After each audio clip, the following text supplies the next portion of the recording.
I'm Scott Ott, and here's a thought.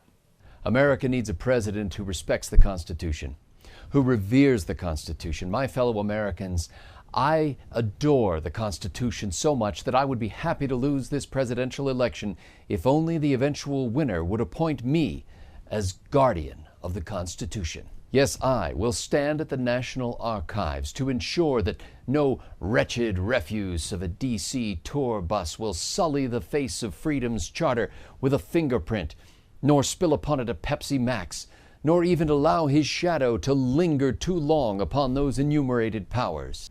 On my first day in office as President of these United States, I will rescind every one of Barack Obama's illegal, unconstitutional executive orders and every one of Michelle Obama's executive orders as well. I'll have the White House draperies torn down and the carpet torn up. Every item on the White House menu, 86th, and Michelle Obama's garden plowed under and replanted with bacon and stew and other hearty American comfort foods. I will personally direct that the presets be erased from the first couple's Craftmatic bed and that at long last the Obama family hairball be plucked from the people's shower drain. My first phone call on January 20th, 2017 will be to Benjamin Bibi Netanyahu to assure him that America stands with Israel. And my second phone call will be to my old high school buddy Joey to say, "Hey Joey, I'm calling you from the White House phone. You should see the file they have here on you. You know, just a bust on him." And my third phone call will be to the director of the Secret Service, ordering him to erase the recording of my second phone call. And he'll do it too if he's not drunk or something, because that's leadership. On day one, I'll repeal every last word of Obamacare.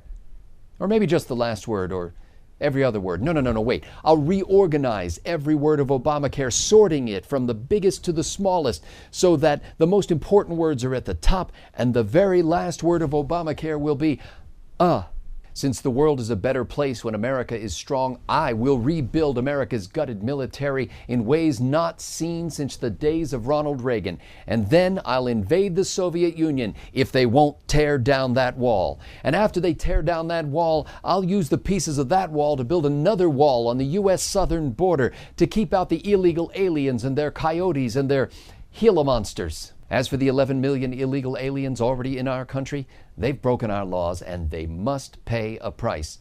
I'll use 21st century technology to conduct an eBay auction to determine just what that price should be. I will offer them a path to citizenship, but they must first learn to speak English good, pay a fine, miss 4 regular season games, and then take a job that no American will do, like vice president or putting the toilet seat down.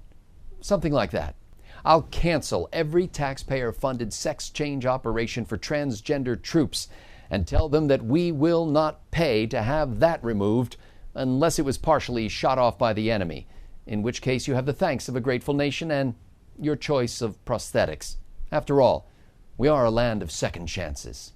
We live in a dangerous world. But how can we fight our enemy if the commander-in-chief won't even speak the name of our enemy? I will not be afraid to say that the greatest threat to America and to Western civilization is radical Islamic extremism. And second after that would be MSNBC, followed closely by those selfie sticks. You could put an eye out with any of those three. Around the world, our friends must know that we stand with them. Our enemies must know that we stand against them. And our acquaintances must realize that we hardly know them, and we're really just not that into you. I was horrified at the recent revelation that Planned Parenthood was selling baby parts from abortions. Like most of America, I thought Planned Parenthood was merely severing and crushing and mangling babies. But now that we know what they really do, on day one in the Oval Office, I will sign an executive order to defund Planned Parenthood and to force them to refund the unused portion of any baby that they sold for parts. Marriage is a sacred covenant between a man and a woman, and any additional men and women if the first or second or third one doesn't work out. In any case, the Supreme Court overturned 6,000 years of tradition and common sense when it legalized same-sex marriage. I won't do anything about this, but I thought it might help if I spoke about it in grave terms. It could get me some votes. America's schools used to be the envy of the world, But then they took the prayer out and put the condoms in and allowed our teachers to indoctrinate your children with Catcher in the Rye. When I'm President of the United States, your children will be free again to abstain from sex, not prayer, and they'll be reading that gluten-free classic, Catcher in the Quinoa. I'm often asked, which federal agencies would you eliminate?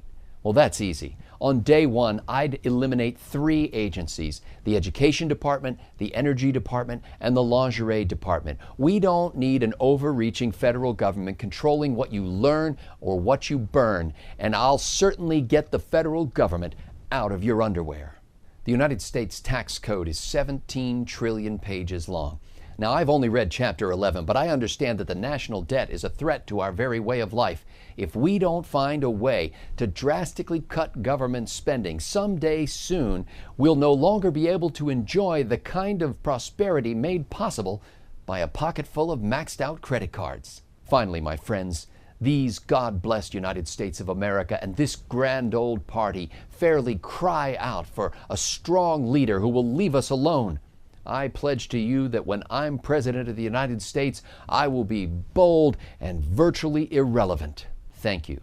God bless you, and may God continue to overlook our behavior and bless these United States of America. I'm Scott Ott, and there's a thought.